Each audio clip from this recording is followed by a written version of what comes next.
Agora tá, né? Agora vocês estão me escutando. Gente, eu quero todo mundo ligando a câmera. Todo mundo de câmera ligada. Oi, a Sueli é a única que ligou a câmera. Cadê o povo? Cadê vocês, meu povo? Todo mundo de câmera ligada antes da gente iniciar a nossa aula. A prof já escreveu até um quadro para vocês, ó. Inteirinho. Enquanto todo mundo não ligar, eu vou ficar aqui de greve. Vou permanecer de greve.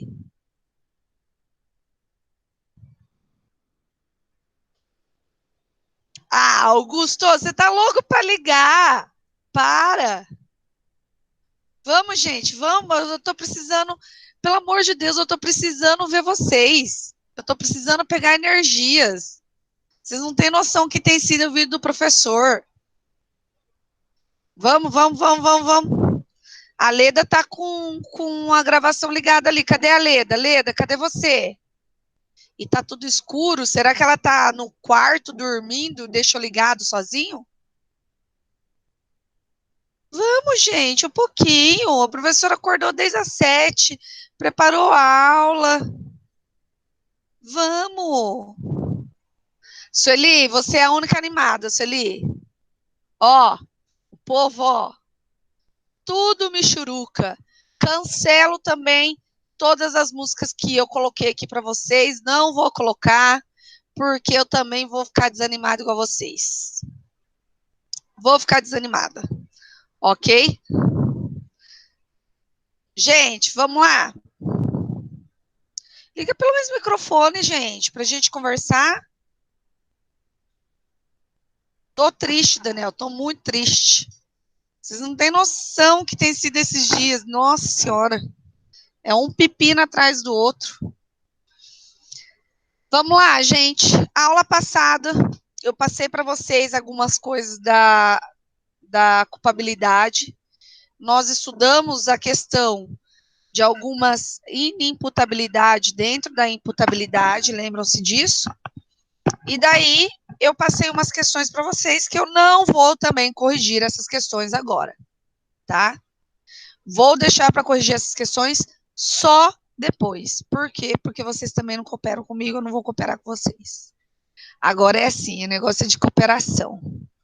Então, lembrando a situação da culpabilidade, o que eu tenho que passar para vocês? Olha, que a prof fez até um quadro, colocou a música da Fazendinha. Vocês têm noção que é para mim, que não tem criança, ouvir a música da Fazendinha só para dar bom dia para vocês e vocês ainda nem querem olhar para a cara da prof? Então vamos lá. Culpabilidade. Eu tenho que a culpabilidade é a reprovação que eu faço da conduta do sujeito. Então, é aquela análise valorativa negativa que eu realizo da conduta do sujeito. Lembrando-se que culpabilidade está lá dentro de crime típico, ilícito e culpável, está dentro de culpável, ok? Então, a primeira coisa que a gente vai verificar ali dentro é culpabilidade. E o primeiro elemento de culpabilidade que a gente estuda é a imputabilidade, pela teoria finalista do direito penal. E a imputabilidade é quando você pode imputar uma conduta a alguém. Você consegue imputar uma conduta a alguém. E o que é isso, gente? O que é imputar uma conduta a alguém? É você trazer uma conduta ilícita a uma pessoa. Você traz uma conduta ilícita a essa pessoa, tá bom? Isso é imputabilidade. Dentro da imputabilidade, eu tenho também aqueles que são inimputáveis. Coloquei a minha blusa de Paquita para vir dar aula para vocês. Olha aqui, ó, minha blusa de Paquita e vocês não quiseram me ver. Brincadeira. Então, a inimputabilidade é quando não existe essa imputabilidade, ok? Então, eu não tenho a existência dessa imputabilidade. Alguma dúvida, gente? Vou desligar aqui o o WhatsApp, que senão fica apitando. Vocês ouvem para apitar? Quando apita aqui para mim, vocês ficam ouvindo o WhatsApp aí para vocês? Isso, Luiz Henrique, entra pelo celular para dar um tchau para a prof. Mas avisa a prof, porque a prof ela grava a aula olhando para ela, porque daí a gente vê os fora que a gente faz, já que vocês não estão aqui. Entrou? Deixa eu já verificar aqui.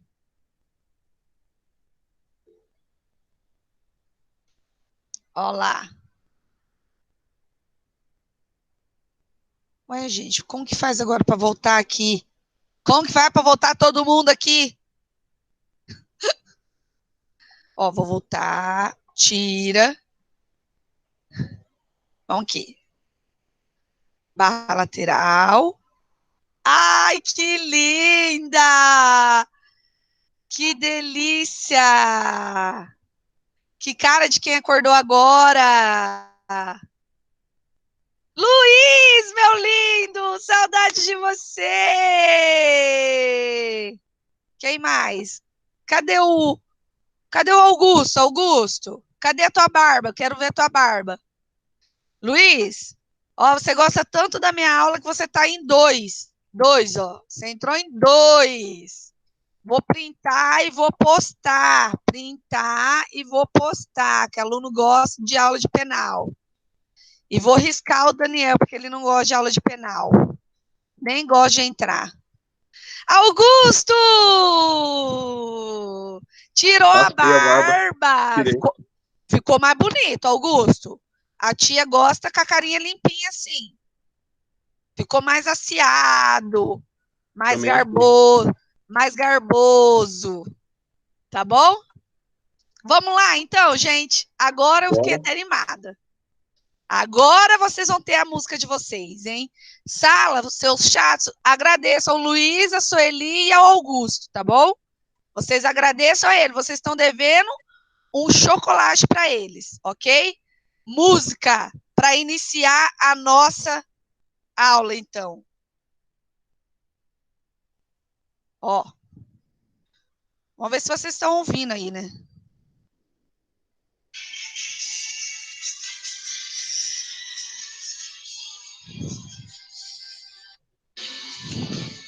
Caiu, hein? E aí, qual vai ser a música? Vamos. Quem sabe que música é essa? Quem sabe deve estar arrepiando. E é isso que o direito penal faz com você. Faz você arrepiar de lembrar quando você vai estudar. Que Xuxa, gente! Ayrton Senna do Brasil! Ayrton Senna do Brasil!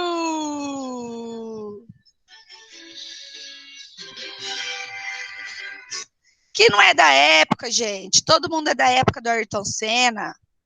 Quem não é, já ouviu falar do Ayrton Senna, o nosso grande mestre das pistas aí, ó. Depois dele, nunca mais teve um brasileiro que chegou nos pés. É verdade. Vamos lá, então? Então, para dar ânimo para vocês e vocês verificarem que vocês são grandes vitoriosos do direito, porque vocês aguentam direito empresarial, direito civil. Meu amigo. Olha lá o Daniel. Não, aí... É porque ele vai falar outra coisa. Não, tô de boa hoje. Tá de boa? Tô. Então, vamos lá, gente. Aqui, dentro da culpabilidade, quando a gente estuda a culpabilidade, ó, vou até fazer assim, ó. Mas que pode acontecer é cair, tá? Quando a gente estuda a culpabilidade, nós estudamos a imputabilidade. E dentro da imputabilidade, nós estudamos a inimputabilidade. A imputabilidade é quando eu posso adotar ou imputar uma conduta típica a uma pessoa, ok? Então, eu tenho a possibilidade de colocar uma conduta típica a uma pessoa, e por isso ela é imputável.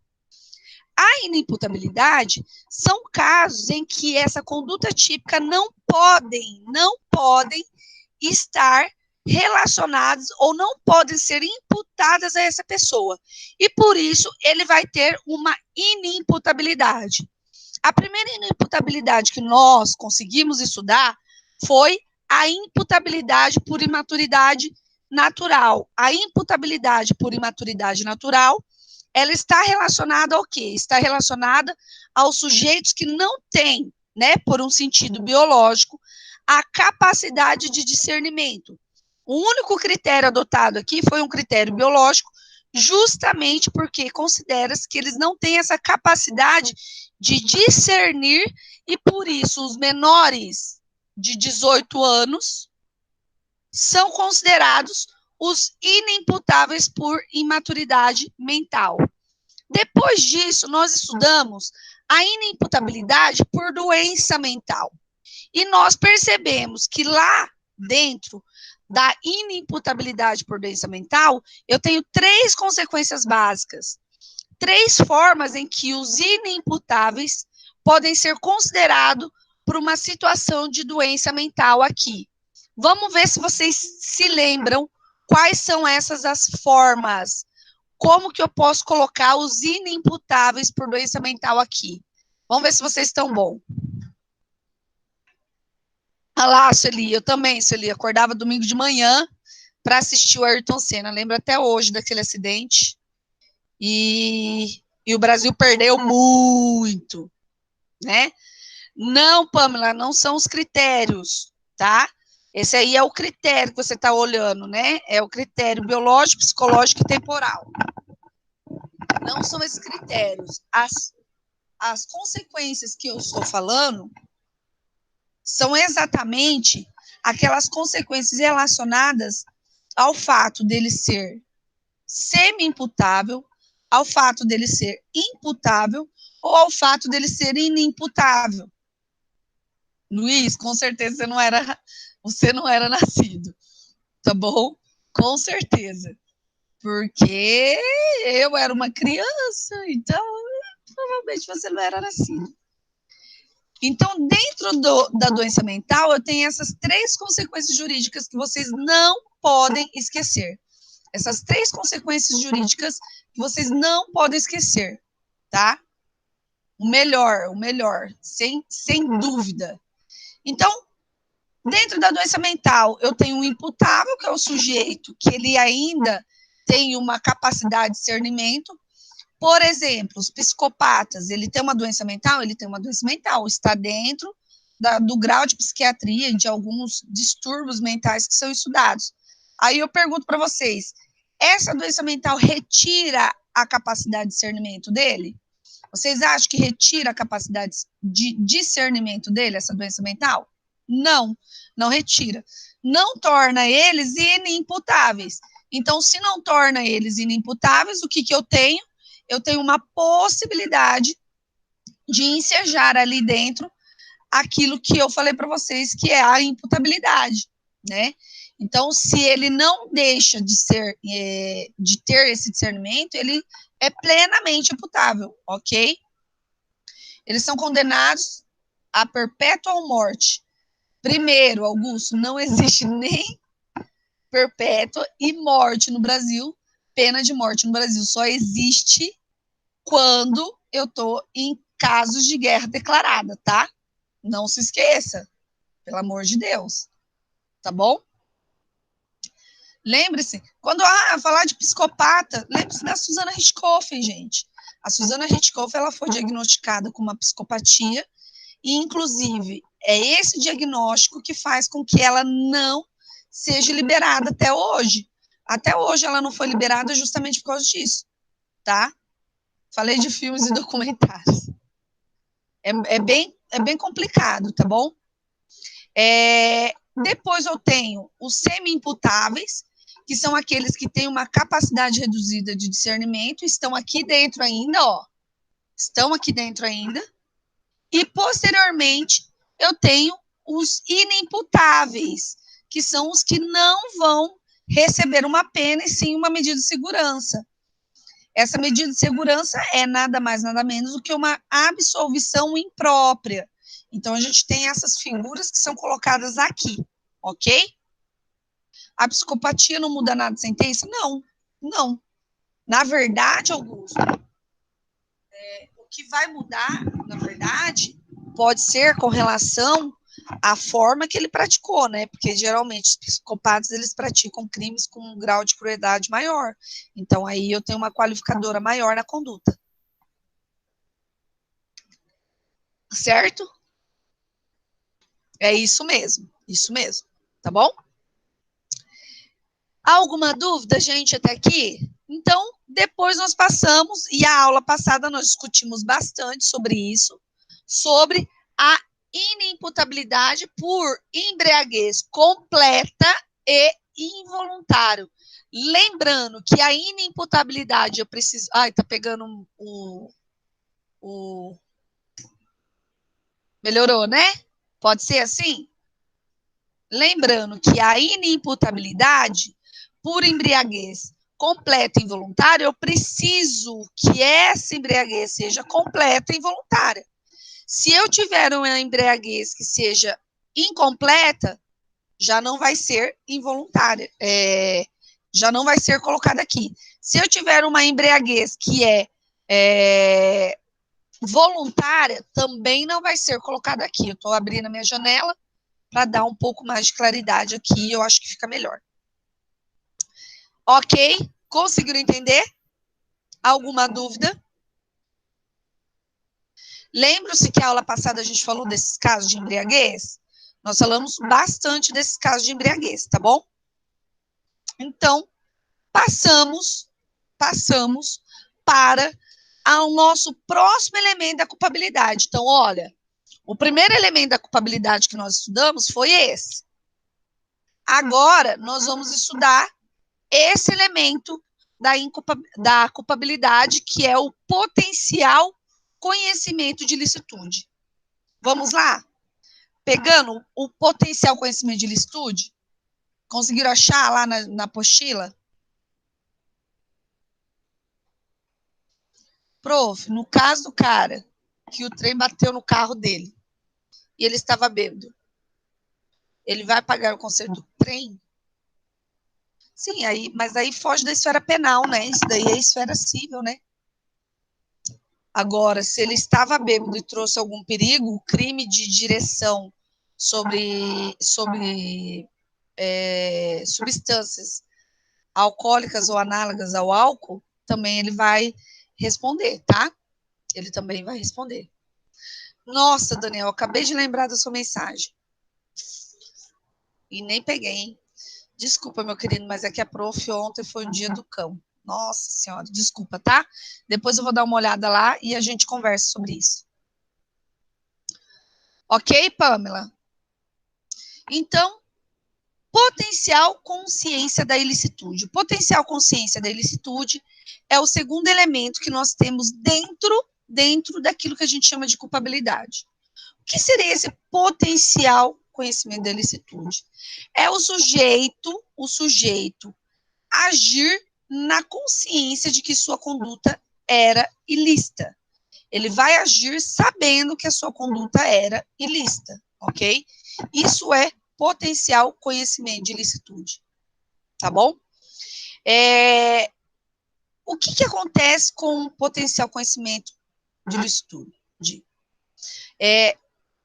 Para o sujeito merecer ser punido, ele precisa necessariamente ter a consciência de que agiu de acordo com uma ilicitude, ou seja, agiu em desacordo com uma norma, tá? Então, ele precisa saber que o ato que ele está praticando é um ato ilícito. E é justamente aí que se encontra o potencial conhecimento de ilicitude. Ah, professora, mas isso não é a mesma coisa que a inimputabilidade por doença mental? Não, porque aqui o sujeito não tem reduzido capacidade de discernimento, tá? Aqui o sujeito não sabe que a conduta é uma conduta ilícita e por isso ele pratica. Enquanto lá na inimputabilidade o que se discute é a condição mental do sujeito, é a forma que ele realizou a conduta e a forma a falta desse discernimento que ele tem na realização da conduta, aqui, no potencial conhecimento de ilicitude, a consciência, a discussão, ela está envolta geralmente por algumas questões que são questões culturais do sujeito.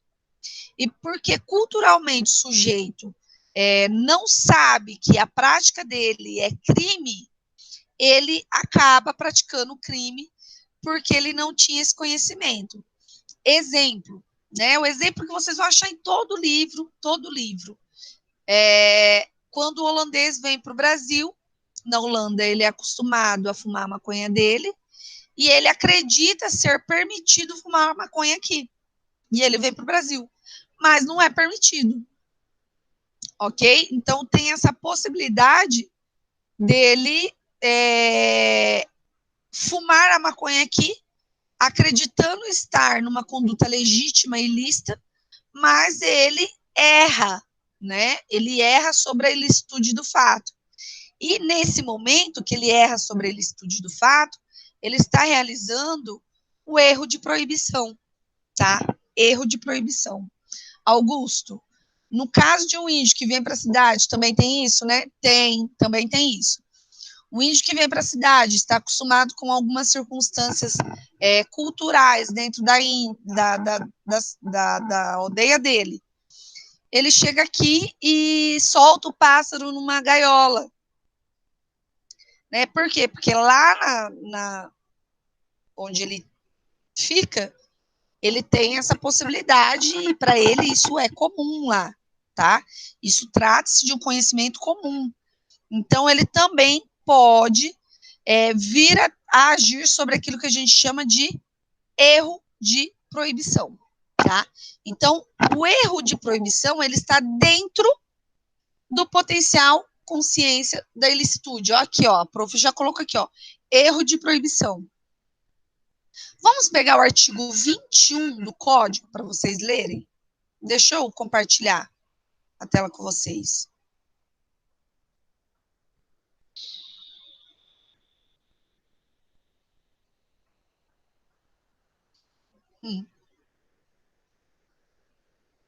E se eu falar para vocês compartilhar? Vamos lá.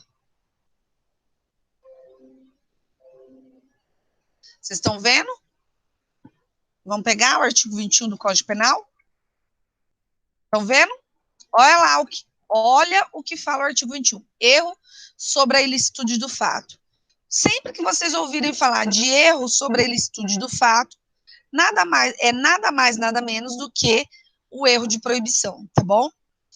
Artigo 21. O desconhecimento da lei é inexcusável, ou seja, não pode ser utilizado como desculpa, tá bom? O erro sobre a ilicitude do fato, se inevitável, isenta de pena. Se evitável, poderá diminuí-la de 1/6 a 1/3. Então, todas as vezes que o sujeito vai errar sobre a ilicitude do fato, vai ser feita uma análise sobre o erro dele e, por dentro dessa análise, por meio dessa análise, o que acontece? Ele tem a possibilidade de ter ou uma diminuição de pena ou uma isenção de pena. Por quê? Porque se exclui a culpabilidade dele. Eu tenho a possibilidade de excluir a culpabilidade dele, tá bom? Então, isso pode acontecer. O grego que vem e chega no restaurante, vai comer e começa a quebrar os pratos, achando que é culturalmente aceito aqui no Brasil a quebra de pratos. Aqui, o que o próprio restaurante... Ué, mas isso é dano, né? Você destruir objeto alheio é dano, tá? É dano. Mas, se ele alegar que ele estava sobre esse erro na ilicitude do fato, e ele conseguir provar que isso é relacionado à questão cultural dele, ele vai estar agindo sobre erro de proibição, tá? Lembre-se, todas as vezes que eu falo de erro de proibição, é a falsa percepção que o sujeito tem da situação. Por que é a falsa percepção? Porque ele acredita necessariamente que aquilo que está acontecendo, que aquilo que existe é algo que é lícito. A situação que ele está realizando, que ele está agindo, a conduta que ele está tomando, é lícita. Na cabecinha dele, é lícita. Tá bom? É ele que acredita que é lícita. Ele não acredita que é ilícito. Ok? Certo?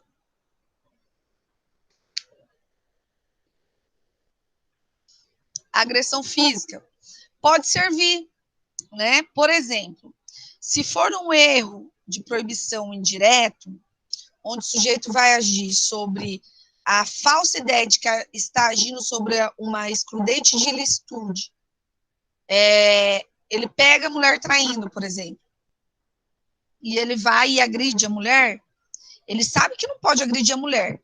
No entanto, ele acha que o fato dele estar, dela estar traindo ela, tá? Traindo ela, ele, né? Ele pode bater. Isso não pode acontecer, tá, gente? Isso não pode acontecer. Então, eu tenho essa possibilidade também. Ok? Certo? Alguma dúvida, gente? Vocês têm alguma dúvida? Tranquilo até agora?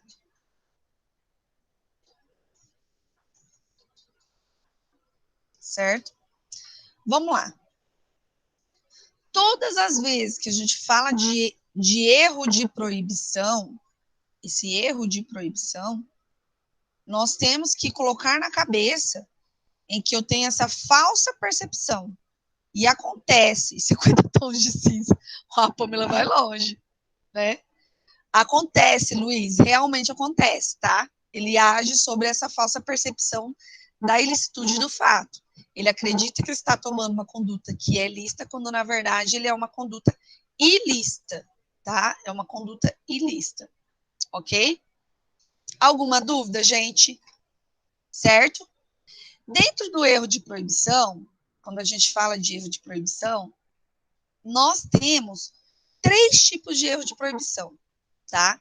Então, sempre que se fala em erro de proibição, eu tenho 3 tipos de erro de proibição, tá? Quais são os 3 tipos de erro de proibição? Eu tenho o erro direto, que é o erro de proibição direto, que é exatamente quando ele tem essa falsa percepção e age acreditando, está agindo legitimamente, que acredita que está dentro da lei, então ele age de forma lícita, ok? Eu tenho a forma indireta, quando ele acredita que ele está agindo sobre uma excludente de ilicitude, mas, na verdade, ele não está incumbido ou dentro de uma excludente de ilicitude. A questão da excludente de ilicitude, principalmente nesse caso, peguei minha mulher traindo, eu posso bater, posso matar. Era muito comum, porque existia antigamente no Código Penal, né, bem lá atrás, tá, gente? Bem lá atrás, aquilo que a gente chama de legítima defesa da honra. O que seria essa legítima defesa da honra? A legítima defesa da honra, ela ocorre quando o sujeito, ofendido na sua honra por uma traição, pode legitimamente agir contra os agressores da sua honra, tá? Então, eu tinha essa excludente, e essa excludente era muito utilizada por marido, né? Agora, coitada da mulher, vai a mulher utilizar a legítima defesa da honra, né? Era capaz do juiz falar assim, não, mas ele é macho, e macho tem que fazer, né? Macho necessariamente tem que fazer, ok? Então, a gente tem que pensar nisso, tá bom? Ok? Além do direto e do indireto, eu tenho o mandamental. O erro de proibição mandamental, o sujeito acredita que não tem o dever de fazer algo, tá? Ele não tem o dever de fazer algo, no entanto, ele está dentro daquela figura do parágrafo 2º do artigo 13. Lembre-se, qual figura? A figura da posição de garantidor. Qual é a figura da posição de garantidor, gente? Qual é a figura? Estou vendo agora, ó, o meu chat ele não vai automático, agora que eu fui ver. É o dever de cuidado, Pamela. Exatamente. Vocês estão, ó, com a matéria na ponta da língua.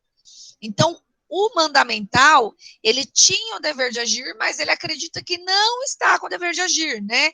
Um salva-vidas aposentado, que frequenta um clube, vai até um clube, e dentro desse clube, ele vê uma criança se afogando, e ele não age para salvar a criança.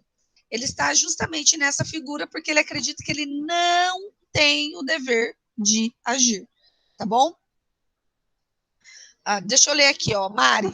Professora, no caso do gaúcho que usa o traje de farroupilha, né? Olha, tem alguém falando, eu quero escutar.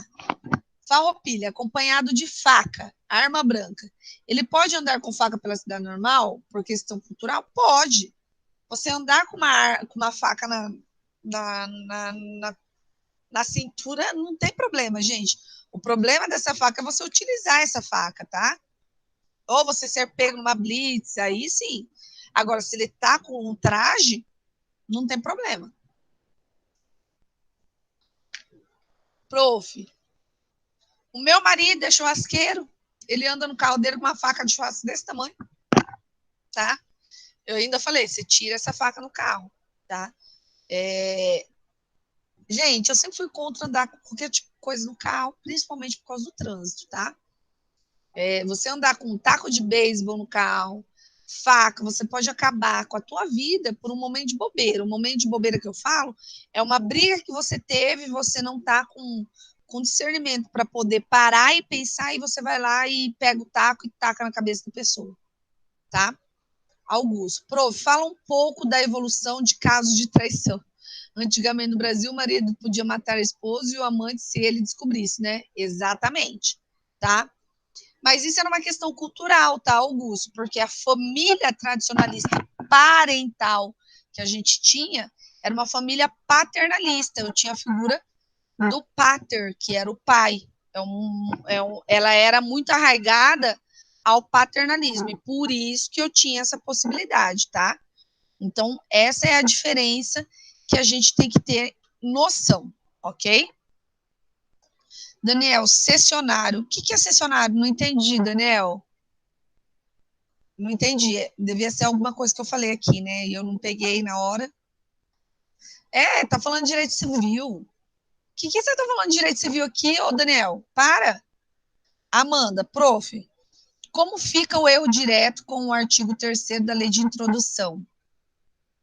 Ele será punido mesmo assim? O erro de proibição direto? Sim, não. Aí que tá. Se for evitável, ele pode ter até uma redução de pena. Agora, se for inevitável, ele tem uma isenção de pena, tá? Tem uma isenção de pena. É isso que vai ter que ser verificado ali dentro do caso concreto. Aliás, gente, deixa eu lembrar vocês. Lembram-se daquele caso de Araucária, que a gente chegou até a conversar? Aquele caso em que o sujeito foi entrar de máscara no supermercado e teve uma briga com segurança e acabou atingindo a caixa. Lembram-se? Lembram-se? Olha lá, estão vindo. Já vou, Augusto, já respondo ali. Lembram-se a teoria da imputação objetiva para vocês, que eu já tinha falado para vocês? Teoria da imputação objetiva, eu tinha conversado com vocês da teoria da imputação objetiva, e eu falei para vocês da teoria da imputação objetiva. O promotor fez a teoria da imputação objetiva, tá? Colocou a teoria da imputação objetiva e condenou não, né? Denunciou aquele sujeito, o senhorzinho lá, por homicídio doloso, tá? Lembra-se que na teoria da imputação objetiva tem que criar o risco proibido. Olha, para vocês terem noção, eu tinha dado para outra turma que eu tenho agora, exatamente há pouco tempo. E daí eu tinha falado, não, pela teoria da conditio sine qua non, esse sujeito não vai ter a imputação do homicídio, porque ele não teve a vontade, né? Aí eu dormi, acordei no outro dia, aí fui assistir o jornal, o promotor denunciou por imputação objetiva, por homicídio doloso. Eu falei, poxa, e eu tô com a denúncia, tá? Eu vou passar para vocês a denúncia e a gente vai fazer uma análise disso. É bem interessante. Ele não denunciou nem o segurança, denunciou só o senhor. Né? Professora, mas isso é o que deveria ser feito.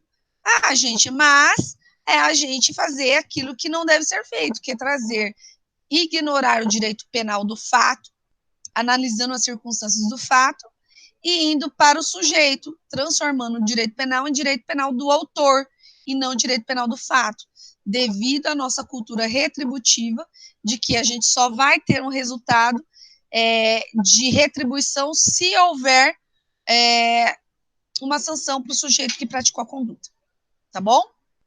Vou voltar ali no Augusto, só para o Augusto. É que eu lembrei do caso, eu falei assim, vou passar para vocês, vou passar lá, vou deixar lá no Moodle para vocês a sentença, tá? A sentença não, desculpa, a denúncia do promotor. Lembrando que num processo, só para vocês terem ideia, né? Eu tenho aqui o crime, a abertura do inquérito policial, aí o inquérito policial tem 30 dias, podendo ser prorrogável, tá? Dentro do inquérito policial, aqui, o delegado, ele faz uma portaria indiciando ou não o sujeito, né? E daí vai para o MP, tá? Aqui o MP recebe e aqui ele decide, eu vou denunciar ou não. Se decidir denunciar, ele manda para o juiz e o juiz que vai decidir se segue essa denúncia ou não, tá? Se recebe ou não essa denúncia. Se resolver arquivar, ele manda para o juiz falando do arquivamento e o juiz que vai determinar o arquivamento ou não, tá? Só para que vocês entendam como que ocorre ali, tá bom? É facinho. Por isso que eu falo direito penal é mais fácil, tá? Augusto, em caso de arma branca, que a Mari comentou, esse cara pode ser preso dependendo do lugar? Tipo, se ele for num banco com a faca. Ele nem pode, né, nem entra com a faca no banco, tá, gente? Mas você andar com uma faca no branco não é ilegal, tá? A faca... Gente, eu andei com uma faca. Antigamente eu tinha que comer marmita, quando eu era estagiária, e daí eu levava uma faca, um garfo, sempre na bolsa. Eu cansei de chegar na balada, abrir e tá a faca e o garfo lá. É uma faca, né? Mas isso não quer dizer que é uma arma. Então, isso vai depender do dolo ou da culpa do sujeito, tá? Lembre-se disso, ok? Depende do que ele vai usar. O porte legal, não há um crime de porte legal de faca. Há um crime de porte legal de arma de fogo, mas de faca não. Ok? De faca não. Pensem sempre nisso, tá bom? Então, nesse caso, levou em consideração o autor que iniciou a ação do fato em si. Exatamente, Sueli. No caso lá da Araucária. Quem que tá colocando essa música? Tá imitando a professora Tatiana. Rock Balboa. Não, gente, não tem. Comigo não tem essas coisas de Rock Balboa. Eu sou a pessoa mais clássica. Rock Balboa, pra mim, eu gosto de Ayrton Senna. Gosto do Brasil. Não gosto de Sylvester Stallone. Depois eu coloco outras músicas para você no final da aula. Entendeu, Sueli? Desconsiderou totalmente. Então, tipo assim, todo mundo ficou irritado com a conduta do sujeito, né? E eu, como advogada, eu já vi várias coisas que eu posso tirar até a absolvição sumária dele ali, né? Primeiro, pela adoção da teoria da imputação objetiva, que não é a teoria adotada dentro do nosso ordenamento, apesar de ser adotada jurisprudencial, de ter sido ou tem sido, né? Tem ocorrido da adoção dela dentro da jurisprudência, mas não é a teoria do nosso Código Penal. Segundo, porque, na verdade, não havia uma proibição de entrada com a máscara, né? Havia uma recomendação da prefeitura. No mesmo dia que isso aconteceu, o governo do estado publicou e sancionou a lei que obriga todos nós sairmos de máscara em locais públicos. Então, quer dizer, vamos lá, introdução ao direito. Vigência de norma se conta a partir da publicação no próximo dia, né?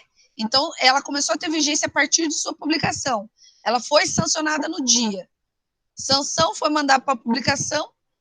O dia que ela foi publicada, o próximo dia, tá? Então, quer dizer, eu não tinha uma proibição, uma lei que falasse é proibida a circulação na cidade sem o uso de máscara. Existia recomenda-se o uso de máscara em ambientes assim, assim, assim. Era uma recomendação, tá? Então, aí já começa, né? Como que me proíbe de entrar num lugar onde não há uma proibição? Ó advogado do direito penal, né? Então, nesse caso, se levou uma coisa, andava com canivete, né? Canivete não. Sabe porque eu nunca fui muito boa com canivete, porque com canivete eu não tenho força para abrir, na hora de fechar ele tem força, acaba me cortando, então eu desisti, tá? Mas, no caso, o MP poderia entrar com ação pelo fato? Sim, o direito penal do fato, tá? Podendo até considerar um crime culposo, se fosse o caso, né? Porque ali, para ele estar considerando crime doloso, ele está considerando dolo eventual, né? O que ele fala? O fato dele ter brigado, ele criou a situação de risco dentro do mercado, né? Se vocês pegarem aqueles 3 requisitos, vamos ver se vocês lembram, aqueles 3 requisitos que nós estudamos dentro do crime, dentro da teoria da imputação objetiva. Se vocês pegarem esses 3 requisitos, é fácil da gente colocar aqui dentro, tá? Quer ver? Eu vou até pegar aqui para vocês, para que vocês saibam o que eu tenho aqui, ó. Olha os 3 requisitos que eu passei para vocês. Ter criado o risco proibido, ele criou o risco proibido? Criou. Efetivamente, ele criou. Estar o resultado na mesma linha de desdobramento causal da conduta, quer dizer, a morte da mulher não está na linha de desdobramento? Tá. Por que está na linha de desdobramento? Porque eles brigaram, né? Graças a ele, houve uma luta corporal. E em decorrência dessa luta corporal, foi disparado a arma, tá? E o agente tem que atuar fora do sentido de proteção da norma. Isso quer dizer, ele tem que atuar de acordo com aquilo que a lei fala para ele agir. Se ele age em desacordo, ele está dentro desse requisito que ele tem que estar fora do sentido da proteção. É o 3º requisito da imputação objetiva e eu consigo colocar ali. A adoção da teoria, tudo bem, mas a adoção dessas teorias da teoria da imputação objetiva, geralmente, gente, tem sido para empresas, crimes onde há empresas, né, de corrupção passiva, assim, onde há empresas, porque há uma imputação objetiva, né, e não aquilo que é a regra, que é a imputação subjetiva ali, ok? Mas ali não entra como, tipo, não. Não, porque houve a morte, né? A legítima defesa não seria do segurança para ele. Agora, houve a morte de um terceiro que nem envolvido na agressão estava, tá? Lembra-se? A moça estava fora. Ela, na hora da briga, que houve a briga entre eles, e eles estavam ali rolando, caíram em cima de uma televisão, ela estava fora, tá bom? Só para lembrar, só para lembrar para vocês, tá? Então, eu preciso falar para vocês porque eu não me aguento. E outra, vocês precisam saber, né? Então, preciso saber que está sendo aplicada a imputação objetiva para caso de homicídio. Então, não briguem por aí, tá? Mesmo que os outros foram brigar com vocês, vira as costas e saiam. Porque isso é perigoso. Ó, conseguiram entender? Vamos lá? Vamos voltar para onde a gente estava? Onde a gente estava? Até me perdi aqui. Na culpabilidade, gente. E dentro da culpabilidade, nós vimos o erro de proibição. Vimos que o erro de proibição ele pode ser erro de proibição direto.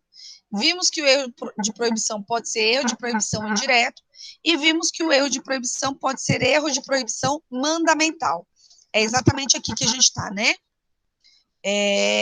O que o Augusto colocou ali?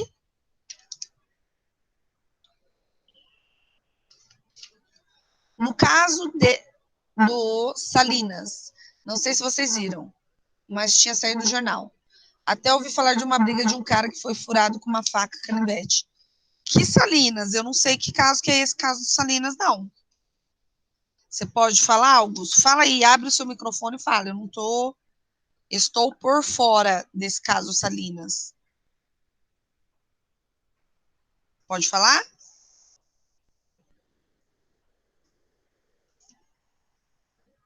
Augusto, meu filho.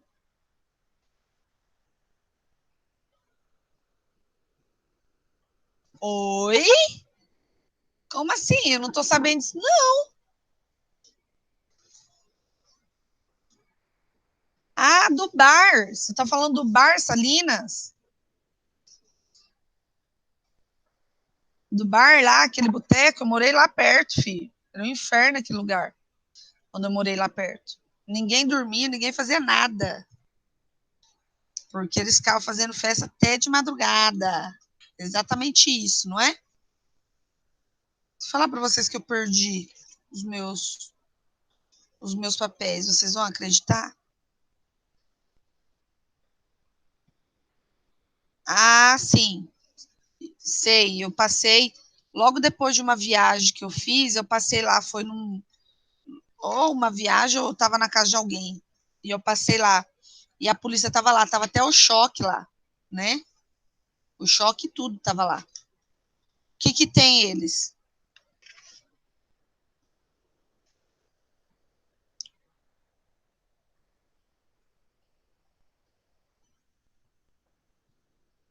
Eu não entendi. Mas o que tem a ver com a briga de proibição aqui? Do erro de proibição ou com o caso que a gente contou aqui? Tem alguma relação? Augusto, fala. Em vez de ficar escrevendo, fala, é mais fácil. A prof perdeu todos os papéis dela mesmo.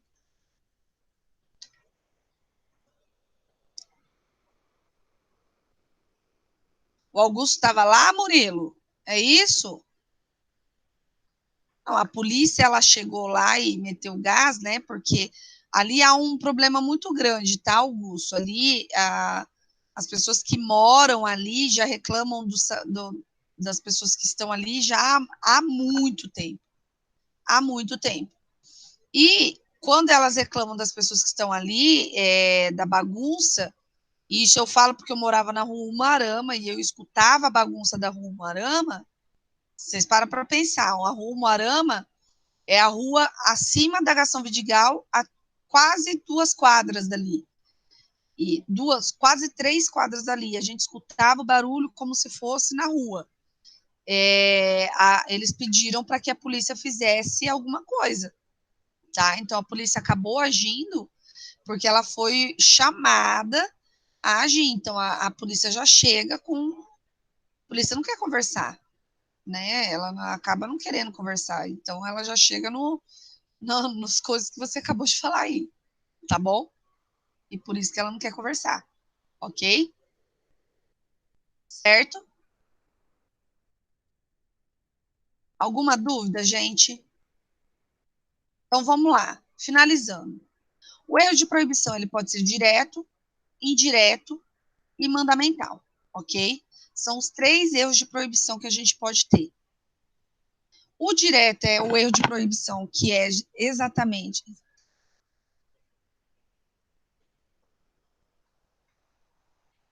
Primeiro, assim, Augusto, não existe crime de motivo torpe. Motivo torpe é uma circunstância que agrava a conduta do sujeito, tá? É uma circunstância que agrava a conduta do sujeito. Então, o que acontece? Eu não sei como foi a briga, tá? Mas a legítima defesa é quando você usa dos meios moderados para impedir uma agressão. A partir do momento que você não utiliza desses meios moderados, você está excedendo na legítima defesa. E daí você sai da figura da excludente e você entra para a figura da ilicitude. Então, você precisa muito, no caso em concreto, verificar se houve isso, tá bom? Prof, no artigo 2 tem a seguinte questão. Infringir determinação do poder público destinada a impedir a introdução e propagação de doença contagiosa. Detenção de 1 mês a 1 ano. Nesse caso, a polícia pode prender caso alguém não use máscara, ele foi denunciado por esse crime também, ô Luiz. Tá? Ele foi denunciado por esse crime. Mas esse crime eu conseguiria absolver. Quando se fala que há uma recomendação, não há uma exigência. Recomendação para se seguir não é um mandamento para se seguir. O que você entende por... Gente, eu estou recomendando que vocês leiam o livro dos delitos e das penas. Quem de vocês leu?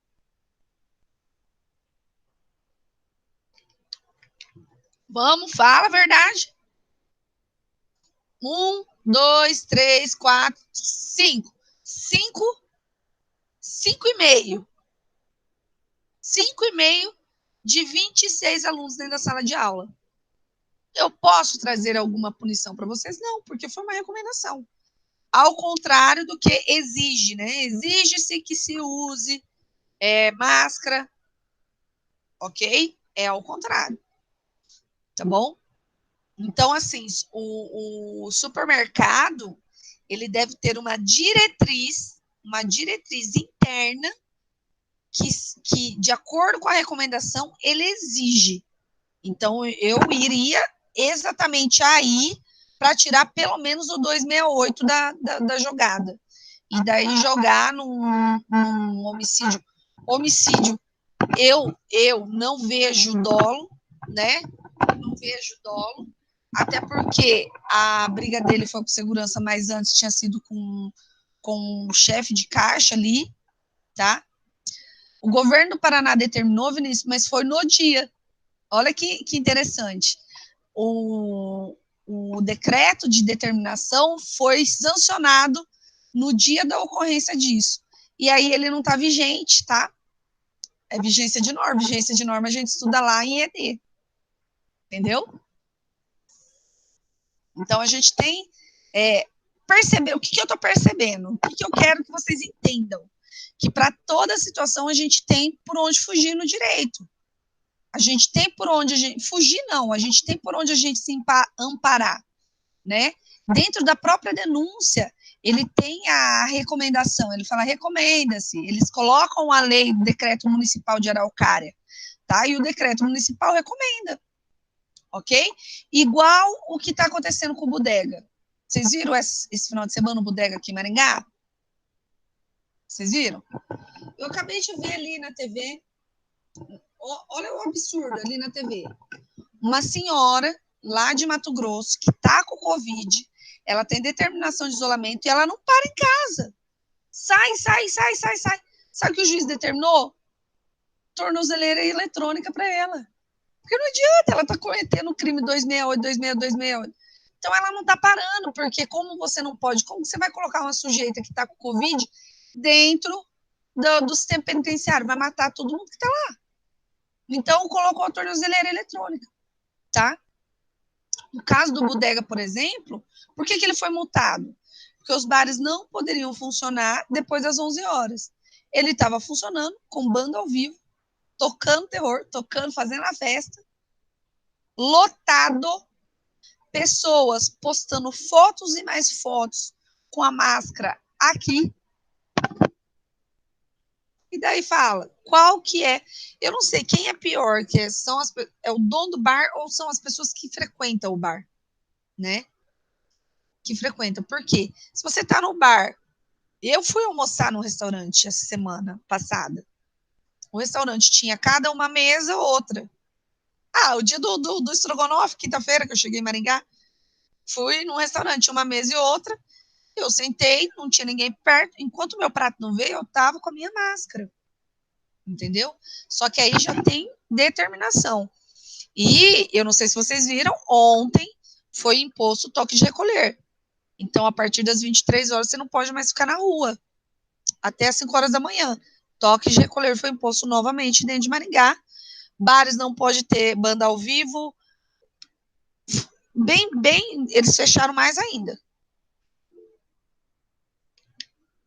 Um dos donos do Bodega, com o prefeito dando a entrevista ao vivo pelo Instagram, ele estava escrevendo, porque tem um deles que é bem assim, sabe?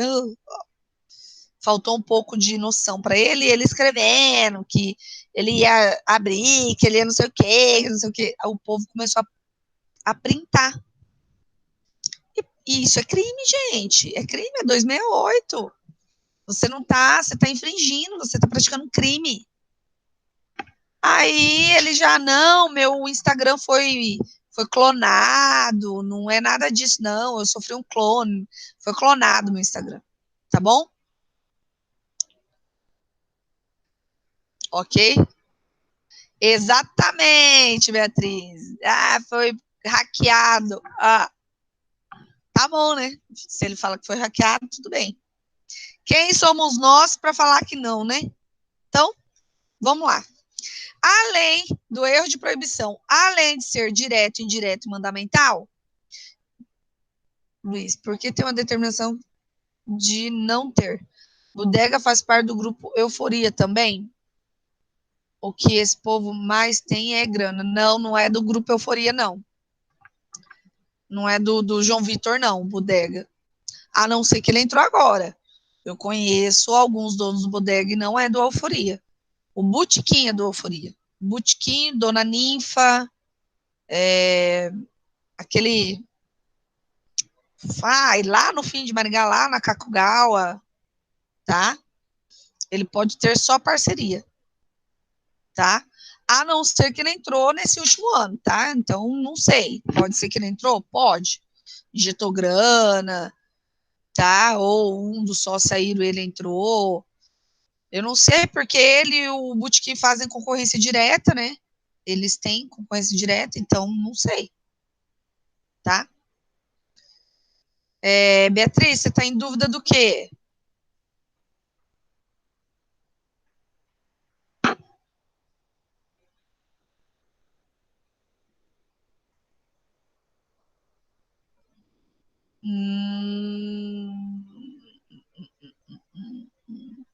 Cadê o Vinícius? Deixa eu achar o Vinícius. Vinícius, prof, estou dizendo geral e não no caso específico. A determinação do governo atualmente torna isso. O fato de não usar máscara um crime ou não? Não.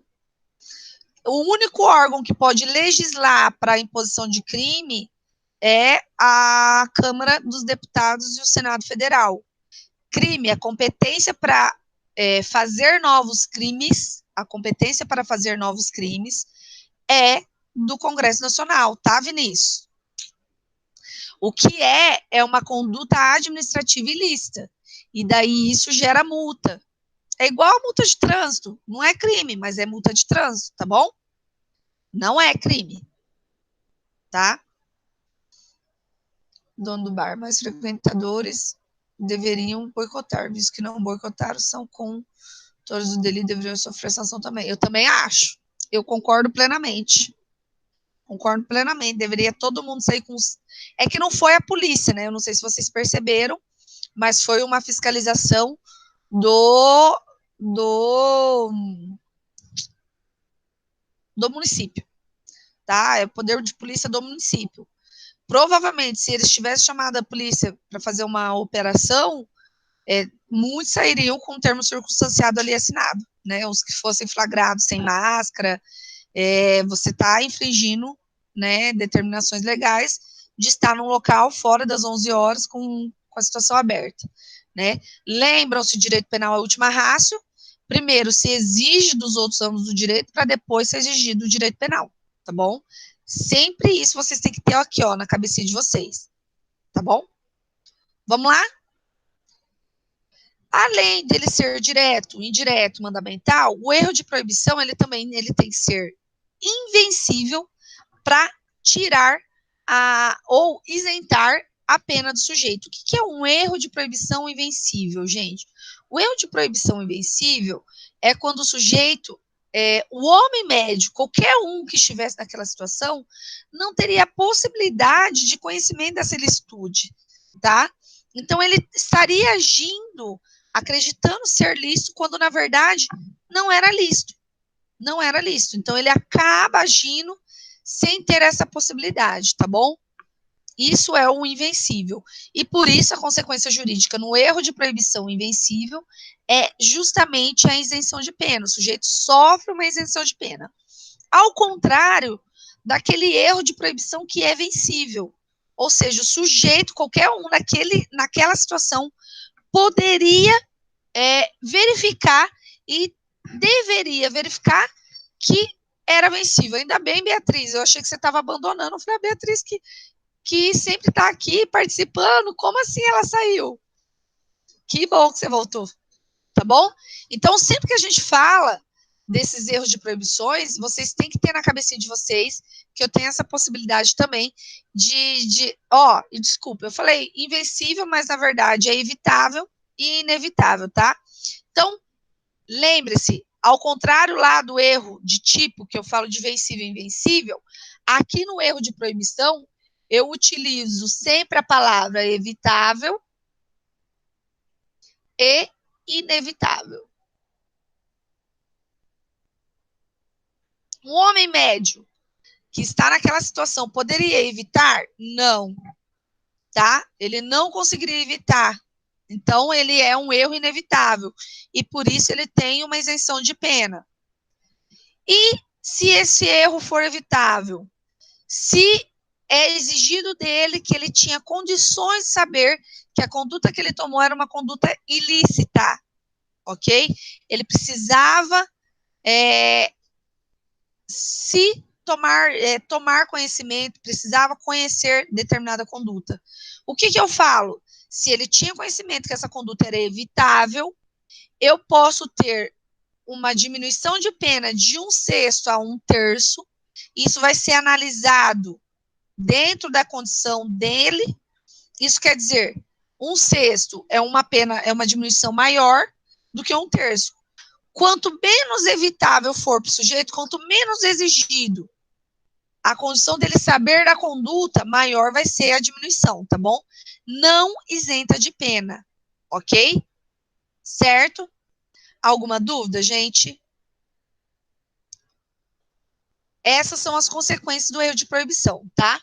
O erro de proibição, se for inevitável, isenta de pena. Isso quer dizer, isenta de pena porque ele retira totalmente a culpabilidade. Lembra-se que toda análise do tipo penal a gente vai fazer tipo penal, ilicitude e culpabilidade. E qual é a função do advogado criminalista? Enxergar para cada um desses elementos uma possibilidade de eu retirar esse elemento, para que não haja a imputação dessa conduta, ok? E daí, consequentemente, eu consigo a absolvição por isenção de pena. O Thor tá aqui hoje em cima de mim. Ok, gente? Então, nós vimos o primeiro elemento, que é a imputabilidade, vimos o segundo elemento, que é a potencial consciência de ilicitude, e estamos indo para o terceiro elemento, que é a exigibilidade de conduta diversa. O que seria essa exigibilidade de conduta diversa? Olha o que fala o nome. Vamos pela lógica?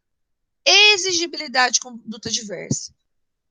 Professora, isso quer dizer que, quando eu vou fazer a análise da culpabilidade do sujeito, além de eu ir na imputabilidade, verificar aquela questão, se ele é maior, se ele tem alguma doença mental que venha tirar o discernimento dele, ou se ele estava completamente involuntariamente embriagado, eu tenho que verificar se ele agiu por erro, num erro de proibição, e verificando tudo isso, que é imputabilidade, potencial conhecimento dele, estudo, eu ainda tenho que trazer a exigibilidade de conduta diversa, verificar se eu posso ou não exigir do sujeito, do agente, uma conduta diversa da conduta que ele agiu, ok? Então, sempre que a gente fala de exigibilidade de conduta diversa, eu não poderia, gente, eu não tenho a expectativa de exigir algo contrário àquilo que ele exerceu, entendeu?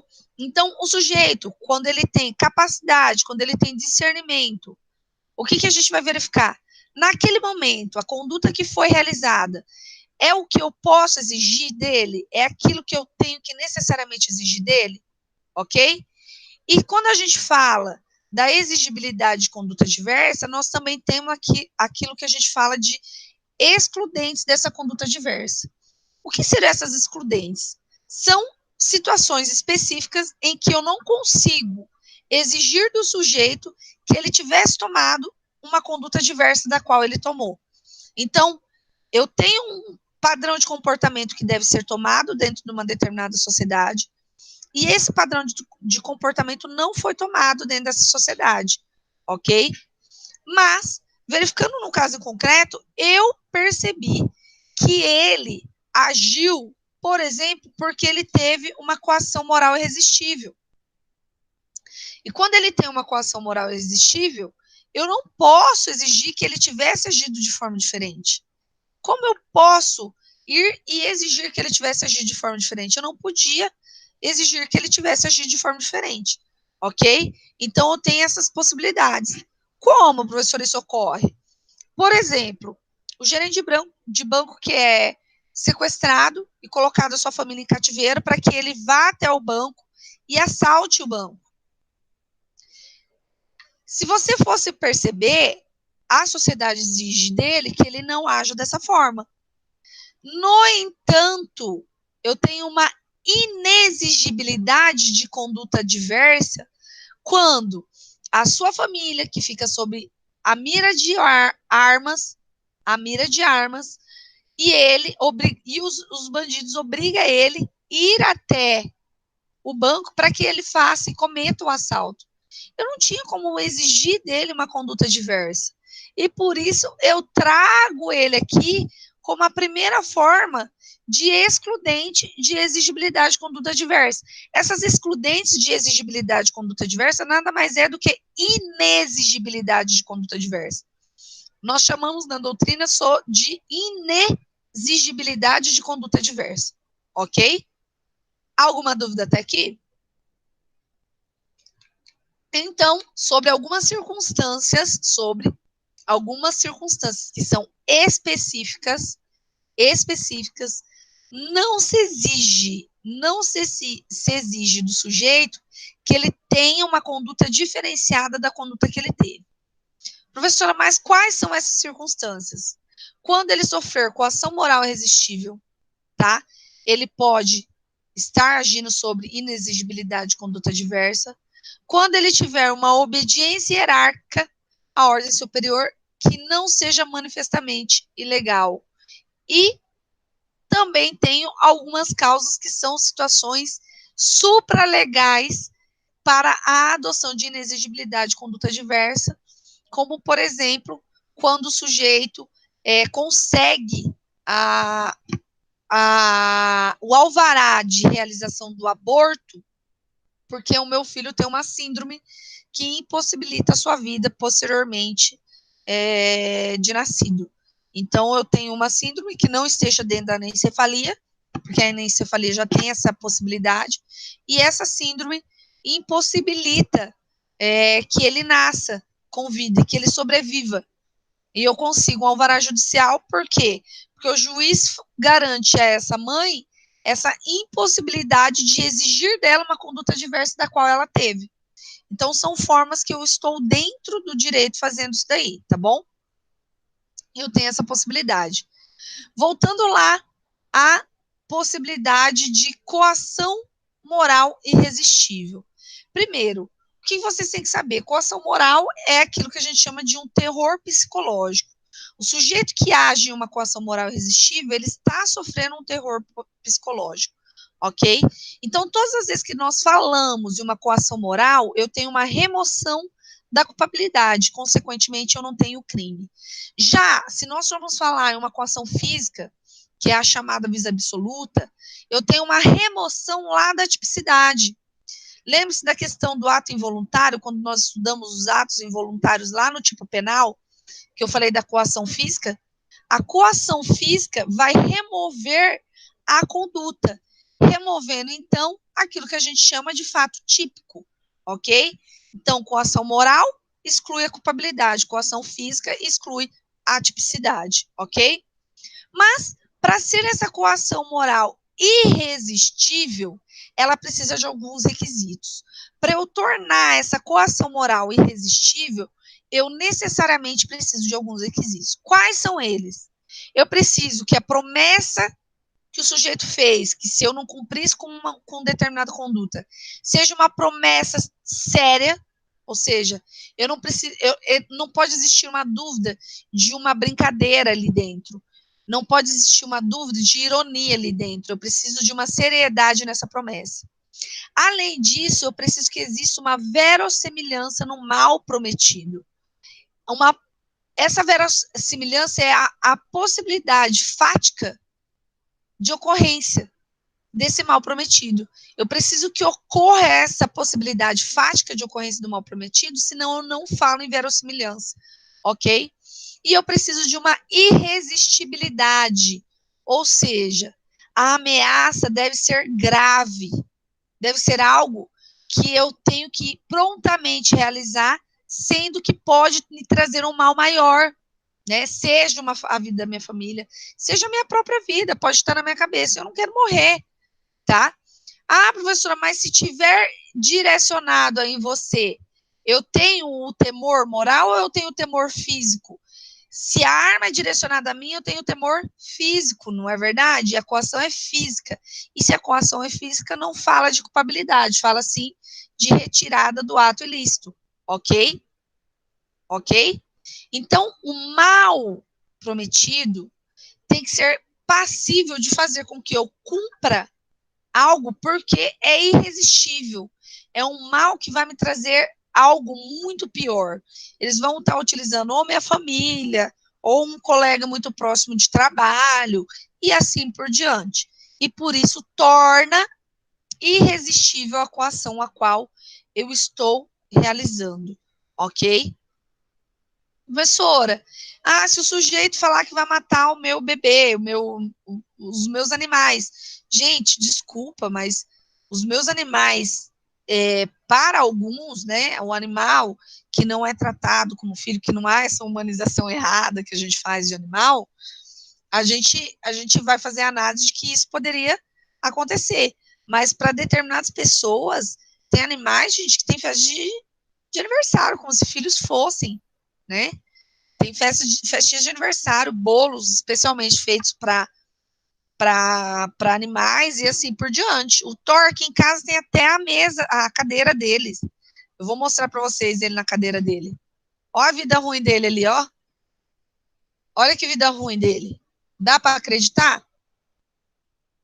Enquanto a mãe dele está aqui, sofrendo, dando aula online, ele está lá tomando o solzinho dele diário. Então, parem para pensar, né? É estimado vitamina D. Enquanto a mãe dele morre de falta de vitamina D, ele está lá. Né? Então, gente, parem para pensar. Essa coação precisa necessariamente ser uma coação grave, ok? Se não for grave, se no caso concreto for analisado, não for verificado que é uma coação grave, dificilmente vai cair na possibilidade de exclusão da culpabilidade por inexigibilidade de conduta adversa, tá bom? Além disso, tá? O que vocês precisam saber? A coação resistível não vai excluir a culpabilidade, tá? Você pode até ter uma atenuante genérica, mas a culpabilidade você não vai excluir, tá? Quando a gente fala atenuante genérica, gente, são as atenuantes aqui da parte geral do nosso Código Penal, que nós aplicamos junto com aquilo que está descrito dentro do tipo penal, tá bom? Obediência hierárquica à ordem superior não manifestamente legal. Sempre que eu falo de obediência hierárquica à ordem superior, eu vou estar relacionando a um funcionário público. Ele pratica uma infração penal, mas a prática dessa infração penal, desse crime que ele realizou, decorreu de um mandamento de uma ordem superior. Lembrando que não entra aqui casos em que o sujeito manda cometer uma ilegalidade, né? O seu chefe manda cometer ilegalidade.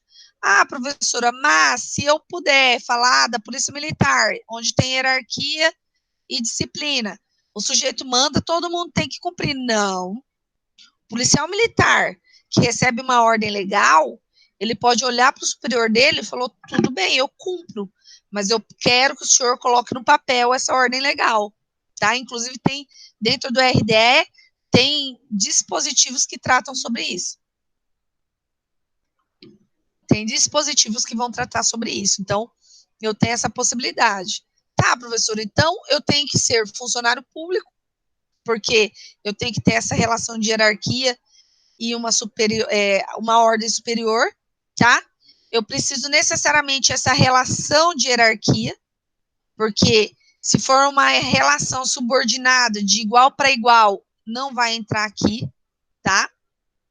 Aqui no nosso direito público, eu falo em hierarquia, quando o sujeito, como funcionário público, está cumprindo ordem do seu chefe, tá? Eu preciso necessariamente que ele prove que houve essa ordem, e essa ordem não pode vir de um inferior ou uma pessoa igual hierarquicamente, precisa necessariamente vir de um superior, e eu preciso que essa ilegalidade não seja manifesta, ou seja, a ordem que ele deu, aparentemente, é legal. Então, ele deu uma ordem que aparentemente é legal, e por isso que você pode ir lá e realizar, ok? Necessariamente é uma ordem legal. Ela tem essa aparência de legalidade. Se for a ordem legal, você não precisa e você não é obrigado a cumprir, tá bom? Mas acreditando que não funciona bem assim, né? Então, Pamela, é que assim, a questão da polícia militar é um pouco complicado, gente. A polícia militar, ela tem essa questão da disciplina e hierarquia de uma forma muito forte. Mas, e presta atenção, mas, o que eu tô falando, nós temos que prestar atenção que, apesar de ser muito forte, necessariamente, você precisa fazer uma observância de que nenhum policial pode ser obrigado a cometer uma ordem legal, tá? Então, aquilo que é ilegal, que o seu superior manda você fazer, você não é obrigado a fazer. Qual é a função? Retratar o superior desse superior seu, tá bom? É só retratar. E, gente, hoje muita coisa se mudou na Polícia Militar, porque hoje em dia nós temos isso aqui, ó. E isso aqui trouxe possibilidade de muitas coisas para dentro do direito, né? É muito fácil você entrar na sala do superior e gravar ele te dando ordem. Né? Antigamente não, né? Mas hoje é, tá bom? Então, dentro das excludentes de exigibilidade de conduta diversas, chamadas inexigibilidade de conduta diversa, eu tenho a coação moral irresistível e eu tenho a situação da obediência hierárquica e ordens por ordem superior não manifestamente ilegal, ok? Além dessas, eu tenho aquilo que a gente chama de causas excludentes supralegais. Causas excludentes supralegais são aquelas que estão além da lei. Por quê? Porque a lei não veio determinando elas. Então, para elas existirem, necessariamente eu preciso que haja um respaldo jurídico e que o tribunal tenha reconhecido aquela situação em concreto, que eu já falei para vocês agora há pouco do aborto, por exemplo, como uma causa supralegal de inexigibilidade de conduta diversa, tá? Isso tem sido muito aceito na questão da questão do aborto, tá? A questão da mãe que deixa o filho trabalhar, mesmo não tendo idade para trabalho. A questão da plantação de maconha, né? A gente já sabe os efeitos medicinais da maconha. Eu tenho um filho que tem uma doença, e é uma doença que necessariamente tem um avanço enorme se eu tiver a aplicação da substância do cannabis. Então, se esse pai for pego, ele tem uma causa supralegal provando que é para fins medicinais, né?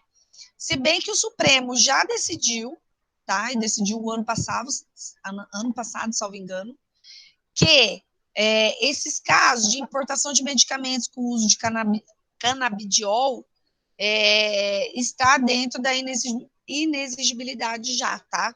Então, a gente já tem uma decisão do Supremo que traz essa posição, ok? Eu acho que era isso que eu tinha que passar para vocês hoje, que era justamente aula 1, aula 2, aula 3, né? Na verdade, a gente acabou chamando de aula 13, 14 e 15 de Direito Penal, tratando sobre a culpabilidade. Vocês têm alguma dúvida, gente? Não? Sim? Não? Sim? Sim? Não? Olha lá. O Thor e a Calice tá com dúvida. Não? Com relação às questões que eu passei para vocês, vocês conseguiram finalizar todas as questões? Conseguiram ou não? Ó, vocês dois, parou. Thor, caminha. Não adianta me olhar assim. Conseguiram? Então, na próxima aula a gente volta.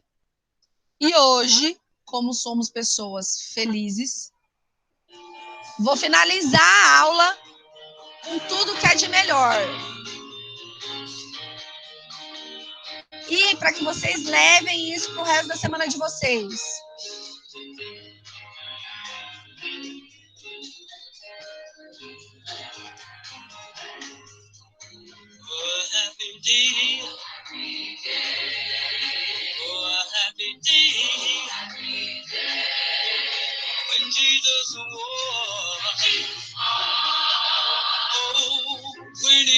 Calma, Wanda. Primeiro nós vamos de leve.